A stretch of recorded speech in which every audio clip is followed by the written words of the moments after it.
আসসালামু আলাইকুম প্রিয় শিক্ষার্থীবৃন্দু। তো তোমরা যারা আমার এডুকেশন 24 চ্যানেলটি এখনও সাবস্ক্রাইব করো না, তারা অবশ্যই সাবস্ক্রাইব করে পাশে থাকবে।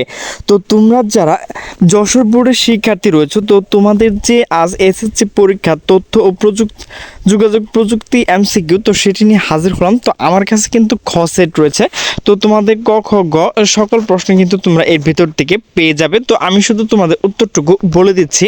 1 নাম্বার হচ্ছে গ, 2 নাম্বার হচ্ছে খ, 3 নাম্বার হচ্ছে গ, 4 নাম্বার হচ্ছে খ, 5 নাম্বার হচ্ছে গ, 6 নাম্বার হচ্ছে খ, 7 হচ্ছে ক, 8 হচ্ছে ক, 9 হচ্ছে খ, 10 হচ্ছে খ, 11 হচ্ছে নিচের কোনটি সঠিক গ, 12 হচ্ছে ঘ, 13 হচ্ছে ঘ, 14 হচ্ছে ক, 15 হচ্ছে ঘ, 16 হচ্ছে ঘ, 17 হচ্ছে ক, 18 হচ্ছে ঘ, 19 হচ্ছে খ, 20 হচ্ছে খ, 21 হচ্ছে ঘ, 22 হচ্ছে নিচের কোনটি সঠিক গ, এরপর হচ্ছে 23 হচ্ছে নিচের কোনটি সঠিক ক, 24 হচ্ছে খ, 25 হচ্ছে ঘ।